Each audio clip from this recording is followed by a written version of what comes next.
So today we want to talk about the wave sheaf offering.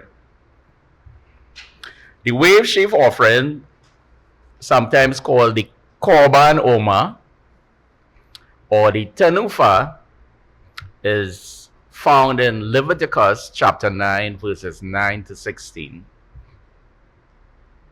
So let's read about the wave sheaf offering. I'm reading from the New International Version. The Lord said to Moses, "Speak to the Israelites and say to them, when you enter the land I am going to give you, and you reap its harvest, bring to the priest a sheaf of the first grain you harvest." So you are to bring a sheaf of the first grain of the harvest. He is to wave the sheaf before the Lord, so it will be accepted on your behalf. So this is what the priest would do. He would bring the sheaf and he would wave it in the temple before God. So that is why they call it the wave sheaf offering. You'll figure out what grain is that after. The priest is to wave it on the day after the Sabbath. Which Sabbath? The Sabbath that occurs during the days of unleavened bread. So it would have been yesterday that this ceremony would have taken place. Sunday.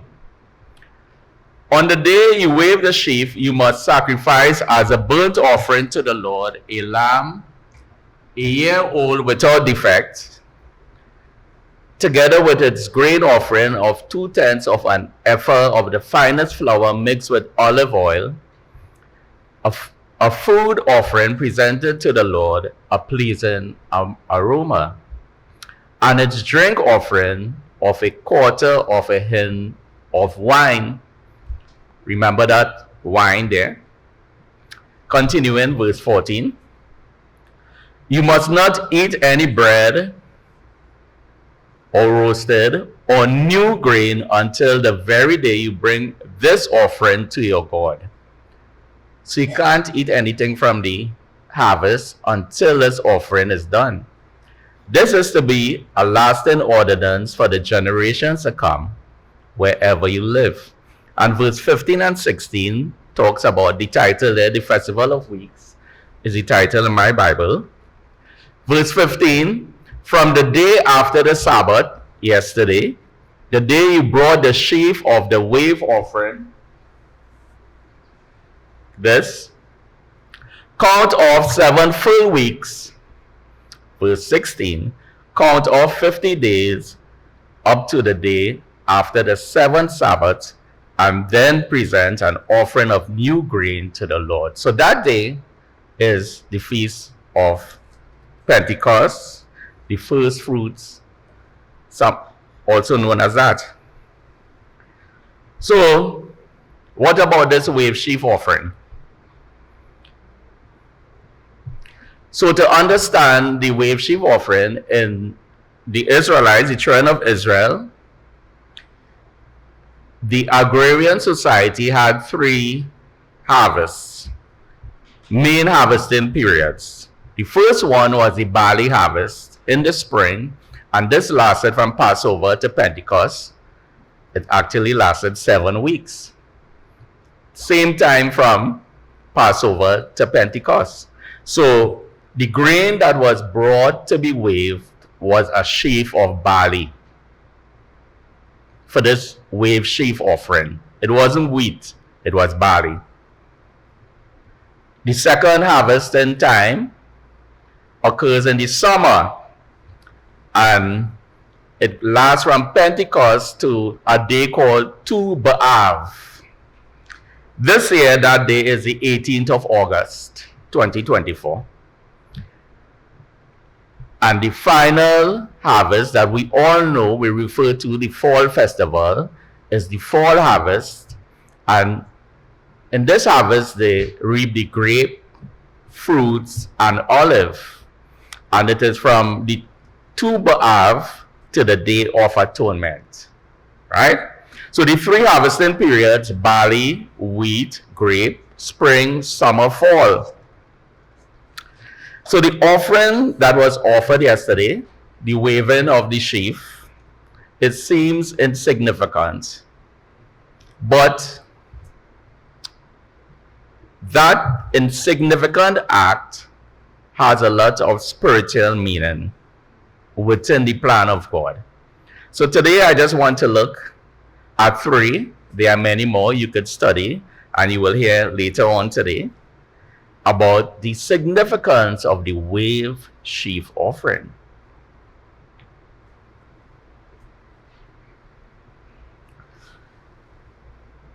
The first point, the first of the first fruits was waved. So the first of the barley harvest was waved. The barley harvest was the first of the three harvests. We saw that a while ago. And it must have been the first of the fruits.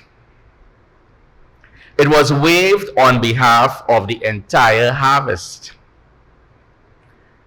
This has spiritual parallels. And to see the spiritual parallel, let's look in 1 Corinthians 15, verses 20 to 23. And I'm reading from the New Living Translation. But in fact, Christ has been raised from the dead. He is the first of a great harvest. Speaking about us, the first fruits of all who have died. So you see, just as death came into the world through a man, now the resurrection from the dead has begun through another man. Just as everyone dies because we all belong to Adam, everyone who belongs to Christ will be given new life. But there's an order to the resurrection. Just as there was an order to the wave sheaf offering, the first of the first fruits had to be waved. Christ was raised as the first of the harvest.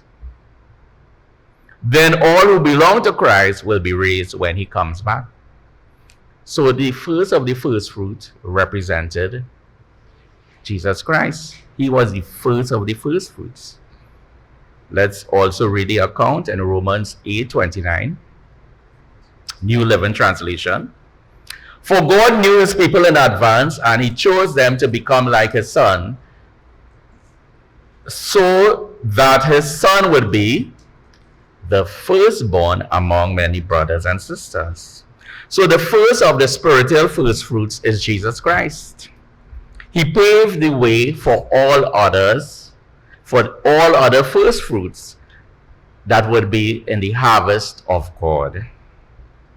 He was waved on our behalf, just as the first of the barley harvest was waved. He was waved on our behalf. Now, interestingly, in the land of Israel, even up to today, people consider the barley harvest as being less significant as wheat. Perhaps it tells us something about Christ. They don't value barley as they value wheat. And it talks about the humility of Christ. He was the first of the barley harvest, not the wheat harvest. So let's go to the second point. The harvest couldn't be touched until the wave offering had taken place. So that harvest had to remain in the field until the sheaf was waved. Let's go back to Leviticus 23, verse 14.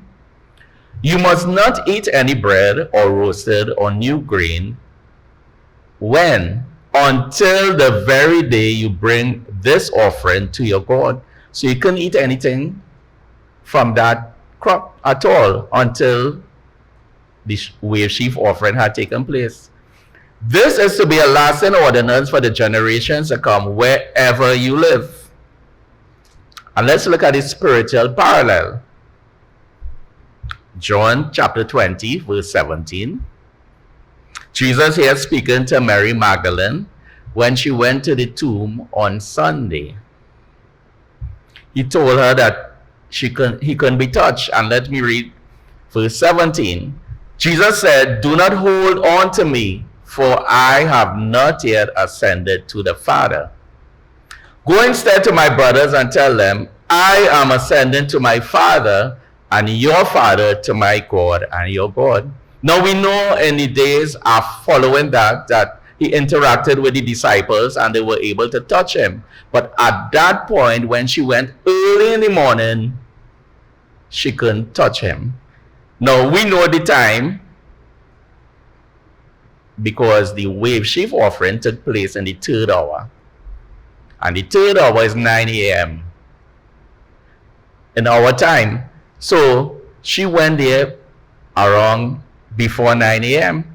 So we could speculate, we may not know for sure, that around 9 a.m. was when Christ presented himself before the Father as an offering, because the harvest couldn't be touched until the wave sheaf offering took place.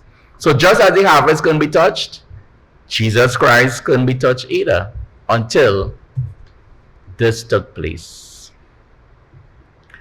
And we know the 3 Sabbaths.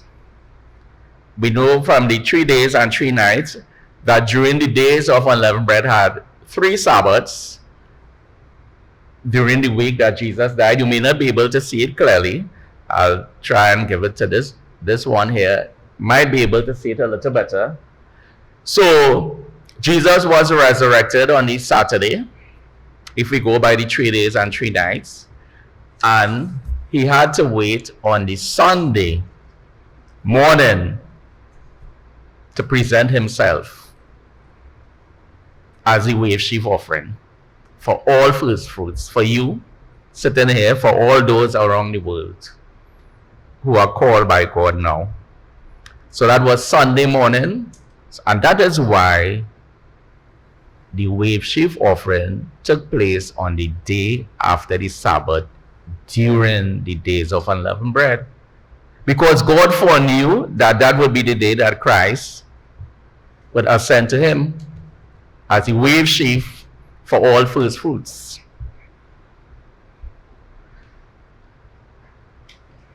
Final point.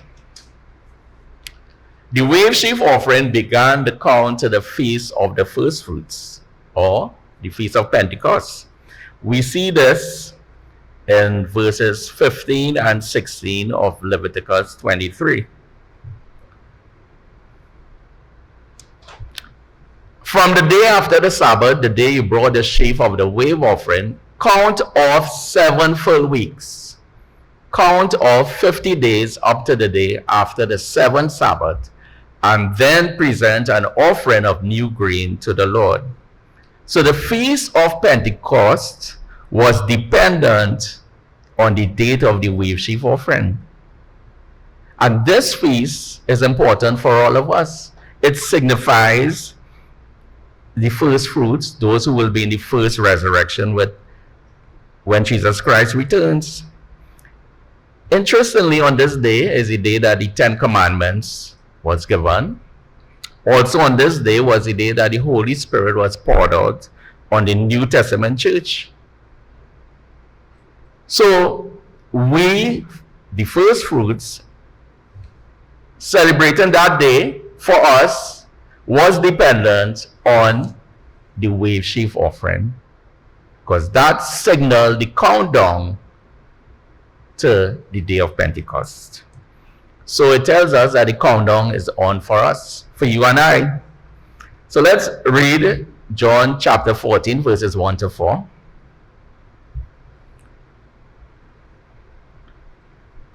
Do not let your hearts be troubled. Christ here speaking to the disciples. You believe in God, believe also in me.